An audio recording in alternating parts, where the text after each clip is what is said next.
Galit na galit ang Iran kay Trump. Noong araw ng pag-atake ng Israel, hayagang sinabi ni Trump na nais ng United States na maresolba ang issue sa nuklear sa pamamagitan ng diplomasya. Nagulat ang lahat ng ilang oras lang matapos ang pahayag, binura ng Israel ang kalahati ng liderato at maraming nuclear facility ng Iran. Niloko ng Administrasyong Trump ang natitirang mga leader ng Iran sa palagay nila. Siyempre, hindi nakakatulong ang pang-aasar ni Trump sa Iran ilang oras lang matapos ang mga pag-atake. Nag-tweet siya na magpapatuloy ang negosasyon ng United States at Iran kahit na maraming tao sa pamunuan ang hindi nababalik na tumutukoy sa mga leader na napatay sa operasyon ng Israel. Pero alam mo, ang galit ni Trump sa Iran ay hindi na bago. Nakaraang taon, sinubukan ng Iran na ipapatay si Trump habang panahon ng eleksyon. Talagang ayaw ng Iran na maging presidente ulit si Trump at lahat ng ito ay dahil dito. Kagabi sa aking utos, matagumpay na isinagawa ng militar ng Estados Unidos ang isang perpektong precision strike na pumatay sa numero 1 terorista sa buong mundo, si Qasem Soleimani. Si Soleimani ay nagpaplano ng nalalapit at masamang pag-atake laban sa mga Amerikanong diplomat at militar, pero nahuli namin siya sa akto at tinapos siya.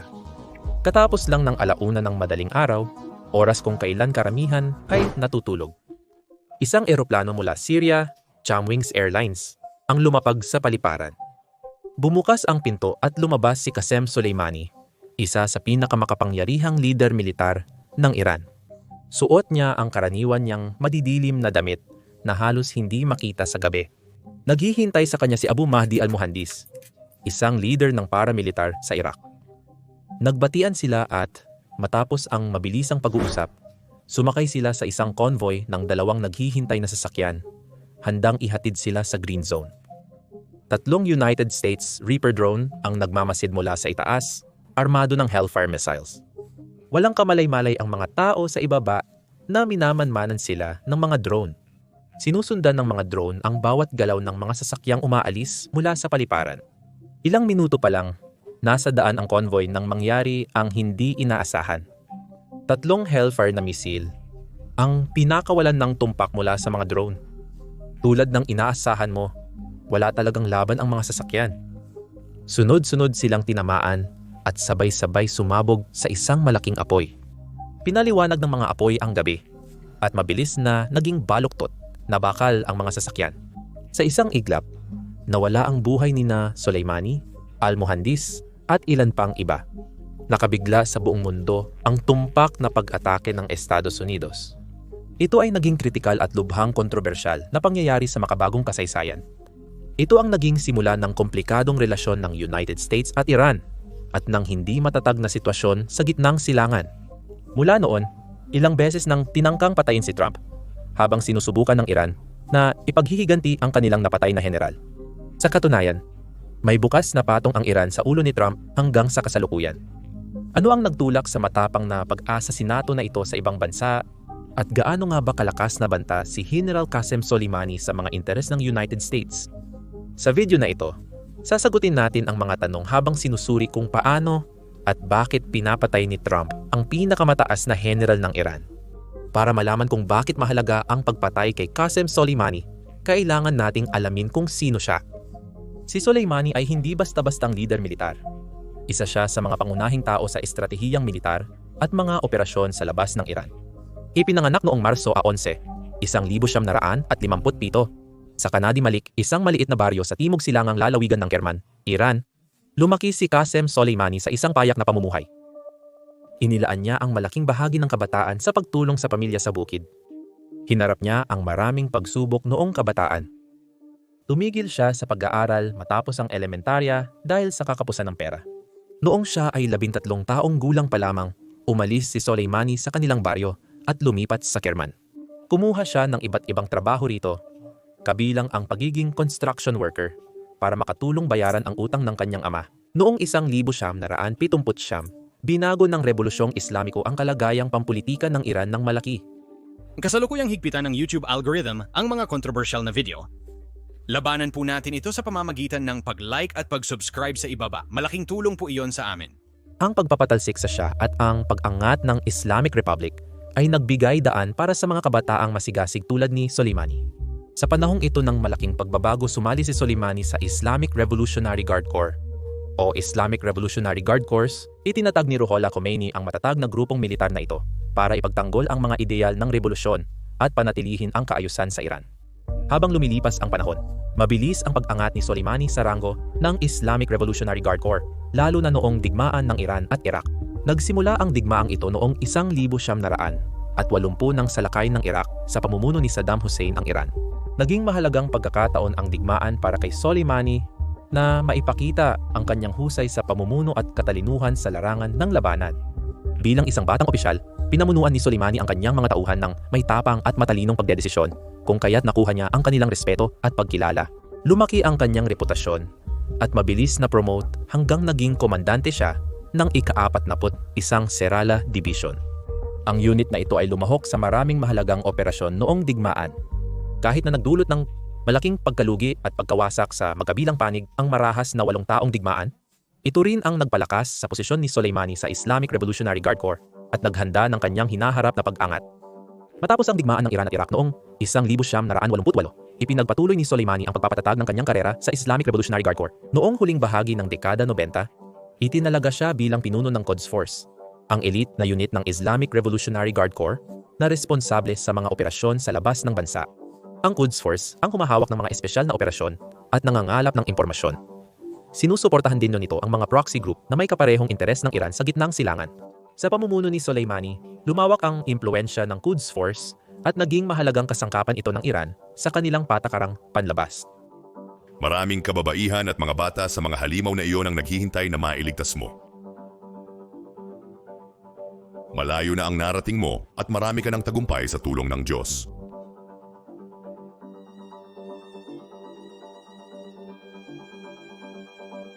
Ang papel ni Soleimani sa Quds Force ang nagdala sa kanya bilang isa sa makapangyarihang tao sa gitnang silangan. Sa Iraq, siya ay naglaro ng importanteng papel sa pagbuo ng sitwasyon pagkatapos ng pagsalakay noong 2003 habang ibinabagsak ng United States-led coalition si Saddam Hussein. Pinagtibay ng Iran ang impluwensya nito sa rehiyon. Nakipag-ugnayan si Soleimani sa iba't ibang Shiite na milisya at mga leader na binigyan niya ng pagsasanay, pundo at mga armas. Malaki ang naging papel niya sa pagbuo ng bagong pamahalaan ng Iraq at sa pagpapanatili ng impluwensya ng Iran dito. Sa panahong ito, kumalat na parang apoy ang kanyang reputasyon. Sa Syria, matibay na taga-suporta si Soleimani ni dating Pangulong Bashar al-Assad noong digmaang sibil sa Syria na nagsimula noong 2011. Nang banta na ang rehimen ni Assad, inorganisa ni Soleimani ang pagpapadala ng mga puwersang Iranian at mga kaalyado, kabilang ang Hezbollah mula Lebanon para suportahan ang Syria. Ang kanyang pagpaplano at suporta ay naging susi sa pagbaling ng digmaan pabor kay Assad. Dahil dito, nagawang mabawi ng rehimen ang mga mahalagang teritoryo at mapanatili ang kapangyarihan. Sa isang salita, siya ang naging tagapagligtas ni Bashar. Naabot ng impluwensya ni Soleimani ang Lebanon, kung saan may matagal na siyang ugnayan sa Hezbollah, isang militanteng grupo at partidong politikal ng mga Shiite. Simula noong 1980, naging mahalagang kaalyado ng Iran ang Hezbollah. Ito ay naging proxy force laban sa Israel at paraan ng Iran para palawakin ang kapangyarihan sa rehiyon. Nagdala ng patuloy na suporta ang ugnayan ni Soleimani sa mga leader ng Hezbollah, kasama rito ang mga armas, pagsasanay at pera. Naging mas malakas at mahalagang bahagi ng politika sa Lebanon ang grupo dahil dito. Nadagdagan din ang kanilang katapatan kay Soleimani. Pero hindi lang sila ang mga rebelde na pinalakas ni Soleimani. Sa Yemen, sinuportahan ng Quds Force sa ilalim ni Soleimani ang mga rebeldeng Houthi. Nakidigma ang mga rebelde laban sa pamahalaan ng Yemen. Tinutulan nila ang koalisyong pinamumunuan ng Saudi Arabia, matinding karibal ng Iran. Nagbigay si Soleimani ng armas at pagsasanay sa mga Houthi. Gusto niyang palakasin ang impluwensya ng Iran sa Arabian Peninsula. Layunin din nito na hamunin ang Saudi Arabia. Ang labanan sa Yemen ay naging bagong larangan para masubukan ang estratehiya at kakayahan ni Soleimani. Hindi nakagulat, nanalo siya. Sa kanyang karera, lumago ang reputasyon ni Soleimani bilang military strategist. Kilala siya sa personal na paghawak sa trabaho. Madalas siyang bumisita sa mga unahan ng labanan para siya mismo ang magkoordina ng mga operasyon. Nagtayo siya ng mga alyansa sa iba't ibang grupo, mula sa mga opisyal ng estado hanggang sa mga milisya. Ipinakita nito ang kanyang malalim na pag-unawa sa dinamika ng rehiyon at mga estruktura ng kapangyarihan.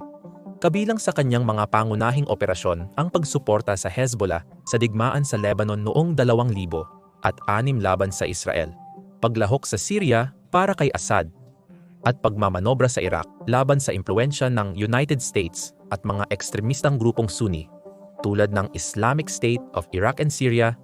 Ang nakakabaliw ay hindi lang sa mga operasyong militar ang naging epekto ni Soleimani. Gaya ng nasabi ko, higit pa siya sa pagiging pinunong militar. Tumulong din siya sa paghubog ng mga estratehiyang pampolitika at diplomatiko ng Iran. Ang malapit niyang relasyon kay Ayatollah Ali Khamenei, ang pinakamataas na pinuno ng Iran, at ang kanyang pakikilahok sa mataas na desisyon ay sumasalamin sa kanyang kahalagahan sa pamahalaan ng Iran. Mahusay na hinawakan ni Soleimani ang politika sa rehiyon. Ang kanyang estratehikong pananaw ang naging susi sa paghubog ng patakaran ng Iran sa rehiyon. Kahit kilala at minahal, nanatiling low profile si Soleimani sa loob ng maraming taon. Iniiwasan niya ang pagiging sentro ng atensyon at publiko.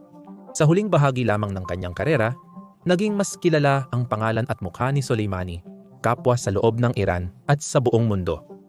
Ang maalamat na katayuan niya sa mga taga-suporta at ang takot na idinulot niya sa mga kaaway ay nagpapakita ng dalawang aspeto ng kanyang pamana. Para sa kanyang mga tauhan, siya ay hindi lang isang pinuno kundi isang simbolo. At alam iyon ng United States. Kaya saan ba nagbanggaan si Qasem Soleimani at ang United States para mag-udyok sa kanila na gumawa ng ganoong kalupit na hakbang? Nagsimula ang lahat ng maupo si Donald Trump sa pwesto at gumawa ng desisyong ehekutibo. Noong 2018, gumawa ng malaking hakbang ang United States sa pag-atras mula sa Joint Comprehensive Plan of Action o Joint Comprehensive Plan of Action na mas kilala bilang Iran Nuclear Deal. Ang kasunduang ito na ginawa noong 2015 ay naglalayong limitahan ang gawaing nuklear ng Iran. Kapalit nito, aalisin ang mga ekonomikong parusa na magpapahintulot sa Iran na umunlad. Pinuna ni Pangulong Donald Trump ang kasunduan at tinawag itong isa sa pinakamasama at pinaka-one-sided na transaksyon ng United States. Kumonsulta rin kami sa aming mga kaibigan mula sa buong gitnang silangan. Nagkaisa kami sa aming pag-unawa sa banta at sa aming paniniwala na hindi dapat magkaroon ng sandatang nuklear ang Iran. Pagkatapos ng mga konsultasyong ito, malinaw sa akin na hindi natin mapipigilan ang Iran na magkaroon ng bombang nuklear. Noong Mayo 8, 2018 inihayag ni Trump ang pag-atras ng United States sa Joint Comprehensive Plan of Action. Binanggit niya na hindi sapat ang kasunduan sa pagpigil sa Iran sa pagbuo ng mga nuklear na sandata. Nabanggit din na hindi niya tinugunan ang programa ng ballistic missile ng Iran at ang suporta nito sa mga grupong militante sa rehiyon.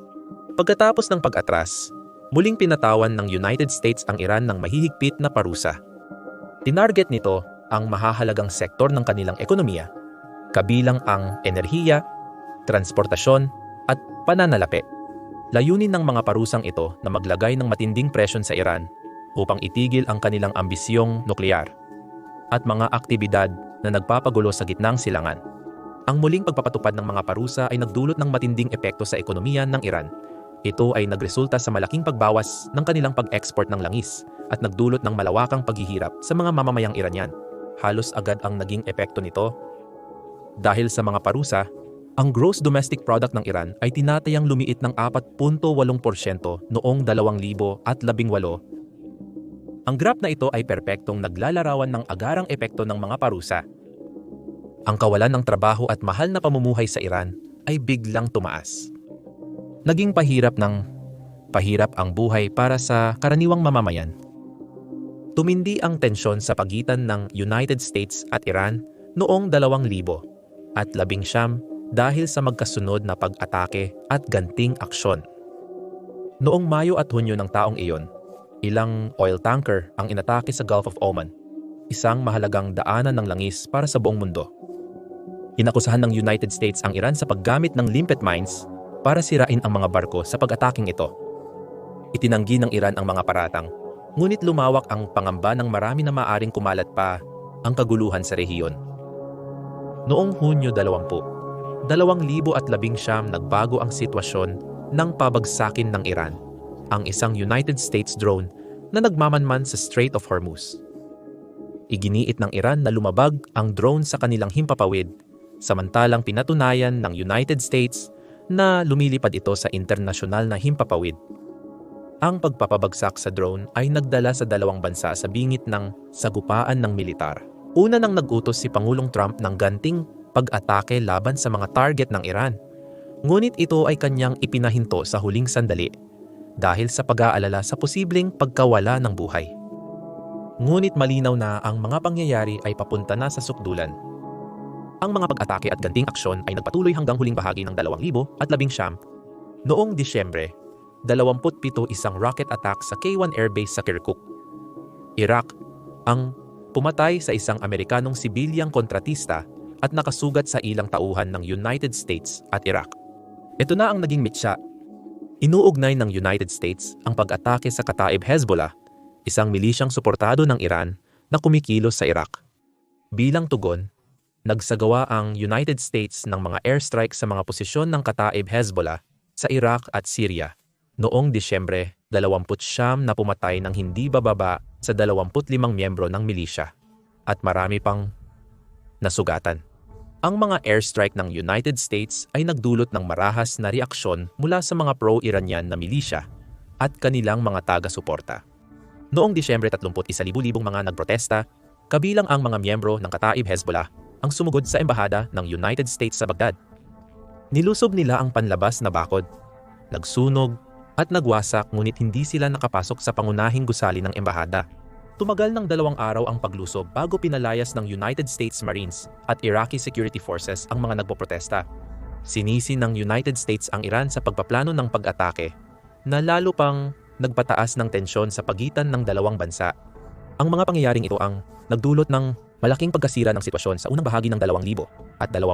Ang United States at Iran ay nakulong sa mapanganib na palitan ng ganting aksyon, kung saan tumutugon ang bawat panig gamit ang mas matinding puwersa. Nagpasyang magbigay ng halimbawa ang United States matapos magalit ng husto sa pagkamatay at pagkasugat ng kanilang mga kontratista at sundalo. Ang solusyon para maputol ang ganting galit ay sirain ang siklo nito. Para magawa ito, itinutok nila ang kanilang pansin kay General Qasem Soleimani. Siya ang may hawak ng susi sa militar na kapangyarihan ng Iran at tinitingnan na responsable sa tumitinding tensyon sa militar. Kaya nagpasya ang United States na gumawa ng preemptive na aksyon. Noong Enero 3, 2020 ng gabi, dumating si Qasem Soleimani, commander ng Quds Force ng Iran, sa paliparang pandaigdig ng Baghdad. Kakadarating lang niya mula Damascus, Syria sakay ng Chumwings flight. Pagbaba niya ng eroplano at pag-apak sa tarmac, sinalubong siya ni Abu Mahdi al-Muharandis, ang pangalawang pinuno ng Popular Mobilization Forces ng Iraq at isang malapit na kaalyado. Ang dalawang lalaki at kanilang mga kasamahan ay sumakay sa isang convoy ng mga sasakyan patungong Green Zone sa Baghdad. Ang hindi nila alam ay may United States drone na lumilipad sa itaas. Sinusubaybayan ang bawat galaw nila bagamat kagagaling lang ng convoy mula sa paliparan. Pinatamaan ng mga misail mula sa drone ang mga sasakyan at napatay ang lahat ng sakay nito. Kasama sina Soleimani at al-Muhandis sa mga nasawi, hindi na makilala ang kanilang mga katawan dahil sa pagsabog. Mabilis at eksakto ang pag-atake. Walang pagkakataon para makatakas. Hindi umatras ang pamahalaan ng United States. Buong pananagutan nilang inako ang pag-atake. Pinanindigan nila ang pag-atake. Sinasabing nagpaplano si Soleimani ng nalalapit na pag-atake sa mga Amerikanong diplomat at sundalo sa rehiyon. Iginiit ni Pangulong Trump na kinakailangan ang pagpatay kay Soleimani upang maprotektahan ang interes ng United States at maiwasan ang lalong paglala ng sitwasyon. Inilarawan nila si Soleimani bilang utak ng terorista na pumatay sa daan-daang Amerikanong sundalo at kasapi ng koalisyon. Naniniwala sila na ang pagpatay sa kanya ay mapipigilan ang mga susunod na agresyon ng Iran. Nagulat ang mundo sa asasinasyon sa banyagang teritoryo. Ang trahedyang ito ay nagpasiklab ng matinding debate sa legal at ethical na aspeto, lalo na sa ilalim ng internasyonal na batas. Ang pag-atake ng United States drone ay nagtaas ng mga katanungan kung ito ay alinsunod sa mga prinsipyo ng internasyonal na batas, particular ang jus ad bellum at jus in bello. Ang jus ad bellum ay namamahala sa paggamit ng puwersa sa pagitan ng mga estado, habang ang jus in bello o internasyonal na makataong batas ay nagreregula sa paraan ng pakikidigma. Sa ilalim ng jus ad bellum o karapatan sa digmaan, ipinagbabawal ang paggamit ng puwersa maliban kung pinahintulutan ng United Nations Security Council o bilang pagtatanggol sa sarili laban sa armadong pag-atake. Iginiit ng United States na ang pag-atake kay Soleimani ay pagtatanggol sa sarili dahil sa umano'y planong pag-atake nito sa mga Amerikanong interes at tauhan. Subalit, pinagsabihan ng mga kritiko ang pahayag na ito, na nagsasabing kulang sa patunay ng napipintong panganib at nabigong tugunan ng pag-atake ang pamantayan ng pagtatanggol sa sarili sa ilalim ng pandaigdigang batas. Si Agnes Callamard, ang United Nations Special Rapporteur on Extrajudicial Summary o Arbitrary Executions, ay nagsiyasat sa legalidad ng atake. Ayon sa ulat ni Callamard, kulang ang ebidensya ng United States para bigyang katwiran ang pag-atake bilang pagtatanggol sa sarili. Iginiit niya na ang pagpatay kay Soleimani ay labag sa batas at isang paglabag sa internasyonal na batas. Ipinakita ng mga natuklasan ni Callamard ang pangangailangan para sa mas mataas na antas ng transparency at pananagutan sa paggamit ng mga armadong drone at nanawagan siya para sa mas mahigpit na regulasyon upang maiwasan ang mga katulad na insidente sa hinaharap. Bukod sa mga internasyonal na legal na debate, nagbunsod din ang pagpaslang kay Soleimani ng mahahalagang katanungan sa ilalim ng batas ng Estados Unidos. Ang War Powers Resolution ng 1973 ay nilikha upang limitahan ang kapangyarihan ng Pangulo na magsagawa ng mga aksyong militar nang walang pahintulot ng Kongreso. Inuutos ng resolusyon sa Pangulo na kumonsulta sa Kongreso bago magpadala ng mga puwersang militar ng Estados Unidos sa labanan at pag-atras ng mga ito sa loob ng 60 hanggang 90 araw maliban kung papayagan ng Kongreso ang patuloy na paggamit nito. Ngayon, sinisimula ni Adrian Pelosi ang komperensyang ito sa pamamagitan ng pagtalakay sa pagkakasunod-sunod ng mga gagawin natin ngayon sa House floor na kinabibilangan ng debate at botohan tungkol sa War Powers Resolution na ito. Ito ay isang demokratikong resolusyon na inilatag ni Pelosi bilang tugon sa tinawag niya at inulit niya lang ulit ngayon na hindi patas at mapanulsol na mga aksyon ni Pangulong Trump nang ipag-utos niya ang drone strike na pumatay kay Soleimani. Ngayon, layunin ng resolusyong ito na tapusin ang mga operasyong militar ng United States laban sa Iran sa loob ng 30 araw, maliban na lang kung babalik si Trump sa Kongreso at makakakuha ng pahintulot mula sa kanila. Ang pagsalakay ng administrasyon ni Trump nang walang konsultasyon sa Kongreso ay nagresulta sa mainit na debate kung ito ay isang akto ng digmaan na nangangailangan ng approval ng Kongreso. Iginiit ng mga sumusuporta sa strike na may kapangyarihan ang Pangulo na kumilos para ipagtanggol ang sarili at protektahan ang mga Amerikanong buhay batay sa Artikulo 2 ng Konstitusyon. Iginigiit nila na ang strike ay kinakailangang tamang tugon sa nalalapit na banta at hindi nangangailangan ng pahintulot ng Kongreso. Gayunpaman, iginiit ng mga tumututol na ang strike ay isang malaking paglala ng alitan laban sa Iran at dapat sana ay dumaan sa pagsusuri ng Kongreso. Iginigiit nila na ang War Powers Resolution ay nilikha upang maiwasan ang mga unilateral na aksyong militar ng ehekutibo at tiyakin na ang mga desisyon sa paggamit ng puwersa ay ginagawa sa kolektibong paghatol ng Kongreso at Pangulo. Nagpahayag din ang mga kritiko ng pangamba sa posibilidad ng lalo pang paglala at panganib na madamay ang United States sa mas malawak na labanan laban sa Iran. Kahit sa internasyonal na komunidad, magkahalo ang naging reaksyon sa pagpatay kay Soleimani. Sinuportahan ng Israel at Saudi Arabia, mga kaalyado ng United States, ang pag-atake upang mapigilan ang impluwensya ng Iran at mapanatili ang katatagan sa rehiyon. Gayunpaman, maraming ibang bansa, kabilang ang mga kaalyadong Europeo, ay naging mas maingat sa kanilang pahayag. Inamin nila ang papel ni Soleimani sa pagpapagulo ng rehiyon, ngunit nag-alala rin sila sa posibleng paglala ng sitwasyon at sa legalidad ng pag-atake ayon sa batas internasyonal. Kinondena ng mga kaaway ng United States tulad ng Rusya, akunong China, ang pagpatay, na tinawag itong paglabag sa soberanya ng Iraq at ilegal na paggamit ng dahas.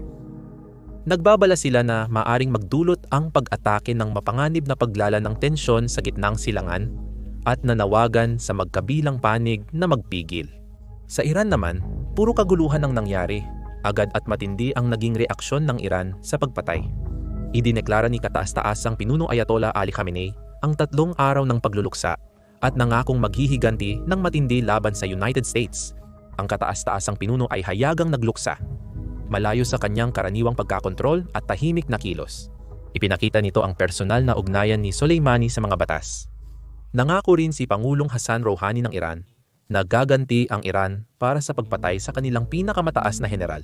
Kinondena ni Mohammad Javad Zarif, dating kalihim ng ugnayang panlabas, ang pag-atake bilang terorismong estado at mapanganib na paglala na nagbabalang magdudulot ito ng matinding epekto sa rehiyon. Nagpahayag ng opinyon ang ordinaryong mamamayan. Ang pagpaslang kay Qasem Soleimani ay nagdulot ng malawakang kilos protesta sa buong Iran.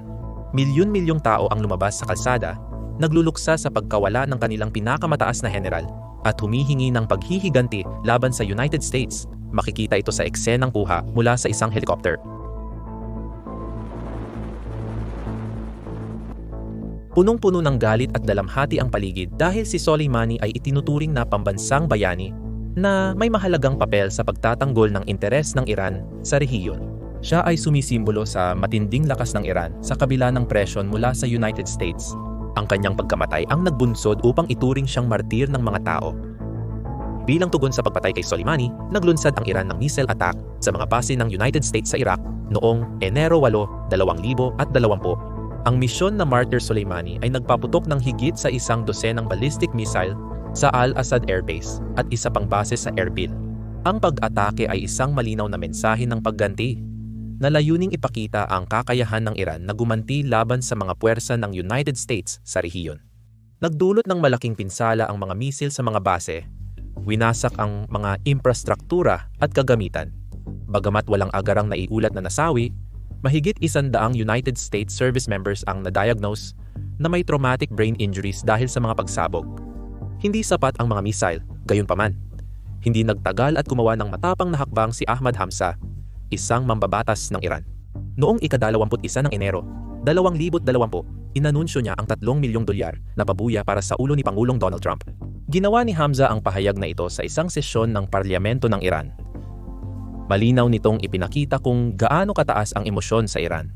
Si Soleimani ay labis na iginagalang sa Iran at ang kanyang pagkamatay ay nagdulot ng malaking epekto sa bansa. Bukod dito, sa libing ni Soleimani na ipinalabas sa telebisyon, may isang hindi nakilalang tagapagbigay-pugay na nagmungkahi ng mas matinding plano.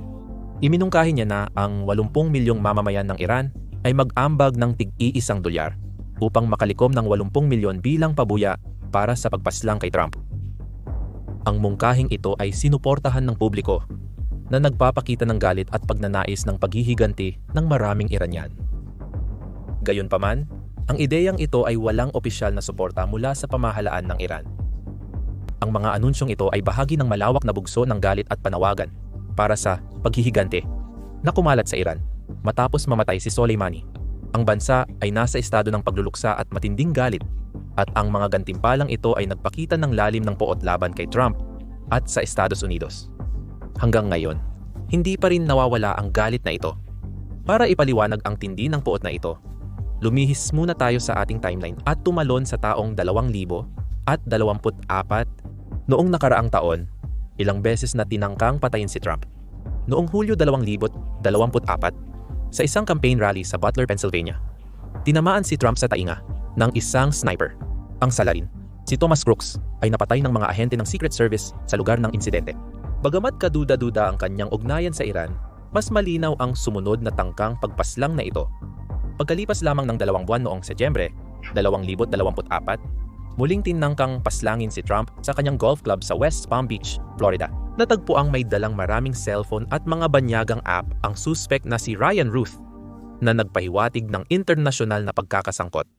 Lalong tumindi ang tensyon dahil sa mga tangkang ito at hiniling ni Trump sa Secret Service ang buong pagsisiwala tungkol sa mga insidente. Ang pinakalantad na pagtatangka ay noong 2024 nang kumuha ang Iran ng ahente para patayin si Trump. Ibinigay ang napakadelikadong misyon na ito kay Farhad Shakiri, isang mamamayang Afghan na lumipat sa United States noong siya ay bata pa. Si Shakiri ay isang mahusay na operatiba. Pinaniniwala ang nagtatrabaho siya para sa Revolutionary Guard ng Iran, isang elite na grupo na kilala sa lihim na operasyon. Malinaw ang kanyang misyon. Patayin si Trump sa loob ng 7 araw. Kung hindi niya magagawa iyon, kailangan niyang maghintay hanggang matapos ang halalan sa pagkapangulo ng 2024 sa pag-aakalang matatalo si Trump at magiging mas madaling target. Alam natin kung paano nangyari iyon, hindi ba? Si Shakiri ay may network ng mga bihasang kriminal na sanay sa pagmamanman at pagpatay kapalit ng bayad. Ang mga taong ito ay may kaugnayan sa ibang bansa at marunong magtago sa mga autoridad. Komplikado ang plano, kaya kailangan ng masusing pagpaplano. Nagsagawa si Shaqiri at ang kanyang grupo ng malawakang pagmamanman kay Trump, sinuri ang kanyang mga kilos at ang seguridad sa paligid niya. Hinahanap nila ang kahit anong kahinaan na mapapakinabangan. Tumatakbo na ang oras. Sa loob lamang ng 7 araw para makalapit kay Trump at maisagawa ang plano. Napakalaki ng pressure. Bawat sandali ay laban sa oras. Dapat silang kumilos agad ng may tiyak na plano. Sa kasamaang palad, hindi rin nagpapabaya ang mga awtoridad ng United States. Naka-high alert ang mga federal agent at ahensya ng intelihensya. Nagbabantay sa bawat posibleng banta ng Iran. Mas naging mapagbantay sila mula nang mamatay si Soleimani at lalo silang naging maingat sa anumang banta kay Trump. Sa pamamagitan ng pangangalap ng impormasyon, pagmamanman at mabilis na aksyon, natuklasan at napigilan nila ang plano bago ito maisakatuparan. Bagamat hindi ganap na malinaw kung paano nila napigilan ang planong pagpatay, tiyak na ito ay pinagsama-samang pagsisikap ng iba't ibang ahensya. Malamang na gumamit sila ng human intelligence, tulad ng mga impormante at undercover na ahente, at teknikal na pagmamanman, gaya ng pagtap sa telepono at electronic monitoring para subaybayan si Shaqiri at mga kasamahan niya. Nang dumating ang tamang panahon, kumilos sila upang alisin ang banta na nagligtas sa posibleng sakuna. Bantay din ng mga awtoridad ng United States ang network ng mga kasamahan ni Shaqiri, kabilang na ang pakikisalamuhan niya kina Carlyle Rivera at Jonathan Lodeholt sa New York City. Ang mga taong ito ay sumusuporta sa lohistika at pagmamanman kay Trump. Nang matukoy ang plano, kumilos ang mga awtoridad ng United States laban kina Rivera at Lodeholt. Inaresto silang dalawa noong Nobyembre 2024. Ang kanilang pagkakaaresto ay isang malaking tagumpay na nakapigil sa plano ng asasinasyon at nagtanggal sa mga pangunahing kasangkot dito. Gayunpaman, sa kabila ng mga pag-aresto, nakaiwas pa rin sa pagkakahuli si Shaqiri. Hindi siya natagpuan ng mga awtoridad noon at pinaniniwala ang tumakas siya papuntang Iran. Naghahanap ng kanlungan at proteksyon mula sa organisasyong nag-utos ng kanyang misyon. Ipinapakita nito kung gaano katindi ang determinasyon ng Iran. Pagkalipas ng maraming taon, determinado pa rin silang maghiganti. Balikan natin ang timeline noong 2019. Hindi natinag si Pangulong Trump sa mga misil ng Iran na tumama sa mga base ng United States. Nag-tweet pa nga siya nito na para bang kinukot siya ang Iran. Ipagpapatuloy ni Pangulong Trump ang talakayan sa pangangailangan ng pagpipigil at pagbabawas ng tensyon. Binigyang diin ni Trump na hindi hinahangad ng United States ang digmaan laban sa Iran, ngunit gagawin nito ang lahat para protektahan ang mga interes at kaalyado nito. Ipinakita ng pagpaslang kay Soleimani at ng mga sumunod na pangyayari ang marupok na geopolitikal na kalagayan sa gitnang silangan. Nagharap ang United States at Iran sa matinding presyon na iwasan ang isang ganap na digmaan na maaaring magdulot ng malawakang pinsala sa rehiyon at sa labas. Mahalaga ang diplomatic efforts at open communication lines sa crisis management at pagsawata sa escalation nito. Marahil ang hindi lubos na inasahan ng United States ay ang malalim na epekto na naganap sa buong gitnang silangan at lampas pa roon.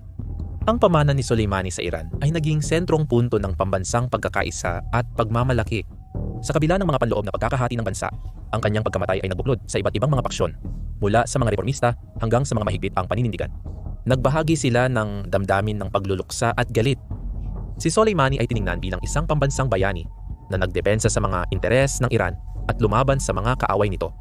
Ang pagpaslang sa kanya ay nagbunsod ng mas mataas na nasyonalismo, kung saan nagsama-sama ang mga Iranian sa ilalim ng kanilang bandila at nagpahayag ng pagtutol sa mga banyagang banta. Ang pagkakaisa ng iba't ibang mga paksyon ay pansamantala ngunit makabuluhang pangyayari na nagpapakita ng simbolikong kahalagahan ni Soleimani sa Iran. Subalit, binuksan din nito ang oportunidad sa pag-unlad ng impluensya ng mga mahihigpit sa loob ng politika ng Iran. Ang pagdama ng pagkabiktima at panawagan para sa paghihiganti ay nagpalakas sa mga puwersa na nagtulak para sa mas matalas na paninindigan kontra sa United States at mga kaalyado nito. Ang pagbabagong ito ay may pangmatagalang epekto sa panloob at panlabas na polisiya ng Iran. Pinababa nito ang posibilidad ng diplomasya at pinalaki ang tsansa ng digmaan at terorismo. Sa Iraq, ang epekto ng pagpaslang kay Soleimani ay kasing lalim din.